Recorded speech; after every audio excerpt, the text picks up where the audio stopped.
Hey guys, let's get more news from Dallas Cowboys, but first don't forget to subscribe to the channel and leave your like.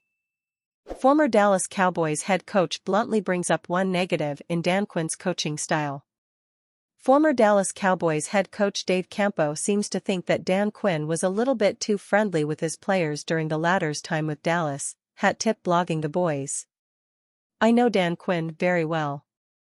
I was not in the office, in the building, I'm here in Jacksonville, so I saw a bunch of the games. I saw that game. I'm going a little bit on some hearsay. But I think the one thing about Dan is he's a fine gentleman, and he's smart, and his scheme was okay, but he was a little bit too buddy-buddy, I think, with the players, and that's part of it. You can't have a lot of accountability if you don't stand a little bit above it of the people that you're trying to get to be accountable. Of course, Quinn is no longer with the Cowboys, as he is now the head coach of the Washington Commanders, but he certainly left a mark on Dallas. As a defensive coordinator, Quinn was able to transform the Cowboys' defense into one of the more solid in the league. In 2023, the team finished 9th overall in the league with 20.2 points allowed per game and 7th with 306.1 total yards given up per contest. What Campo appeared to want to get across was that the Dallas Cowboys defense would have been better if Quinn leaned towards a more iron-fisted approach to his coaching. Then again, every coach has his own style in running a team or a unit, and it just so happens that Campo's not that big of a fan of Quinn's. Jimmy Johnson is back in the fold with Cowboys. Jimmy Johnson and the Dallas Cowboys are leaning hard into the makeup portion of their relationship as of late. The well-publicized breakup occurred decades ago, in the early 1990s, after Johnson helped lead the franchise to 2 Super Bowl victories in tandem with owner and general manager Jerry Jones.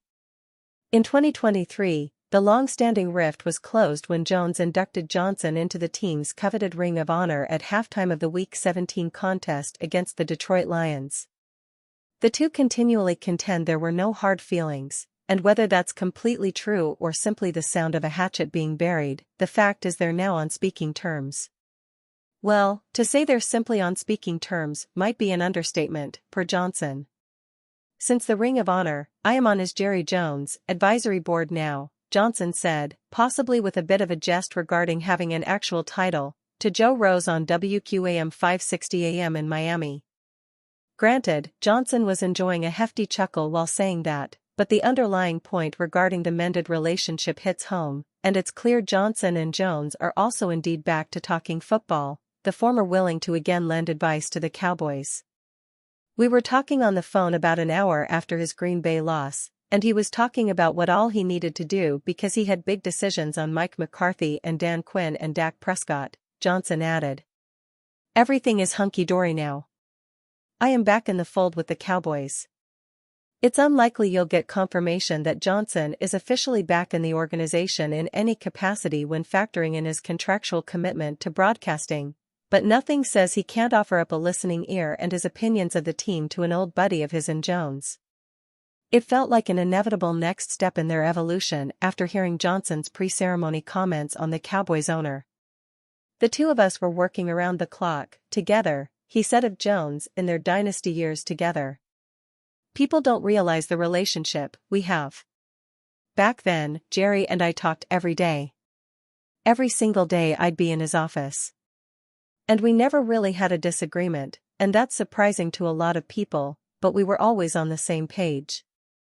And probably some of the tension happened there at the end of my career. As far as with the Cowboys, we were so busy going in different directions that we didn't talk as much. My feelings for Jerry have never changed. I love the guy. He's a big part, maybe the biggest part, of my entire career. So it goes that the latest chapter in this thrilling saga has become one of mended fences, handshakes, and hugs. And for those who have long attributed the Cowboys' championship drought with a curse that was supposedly attached to the fashion in which Johnson departed Dallas, it can only feel great to see the legendary head coach not only immortalized and in good spirits, but to also hear he's back in the fold and helping the Cowboys improve. And if the past is any indicator, historic things typically happen when Johnson and Jones put their differences aside and their heads together. Maybe, just maybe, they'll find a DeLorean and a flux capacitor in 2024. Ravens free agency rumors, Cowboys RB to Baltimore? The Baltimore Ravens enter an offseason of uncertainty with running backs Gus Edwards and J.K. Dobbins about to hit free agency. Edwards had a resurgent year after starter Dobbins went down in Week 1 with an Achilles tear and was lost for the season. While bringing back one or both is still a possibility, however unlikely, ESPN's Jeremy Fowler projects one of the Dallas Cowboys backs could find their way to Charm City instead. Fowler thinks there's a good chance Cowboys running back Tony Pollard could be in the mix to sign in Baltimore. Pollard is coming off his first ever season as RB1 and didn't necessarily impress in his new role, taking over for Ezekiel Elliott as America's team's primary ball carrier. Pollard's average rushing yards per game went from 5.2 to 4.0, and he had his fewest receiving yards total since 2020, despite setting a career mark in catches.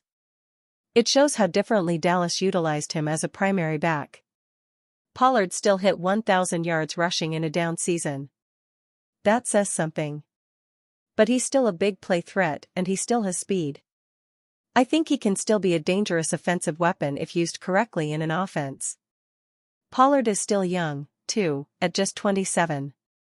This could be the last big contract for him as the shelf life of running backs in the NFL continues to decrease unless your name is Derrick Henry. And you fan, what do you think of the Tony Pollard situation? Leave your opinion in the comments.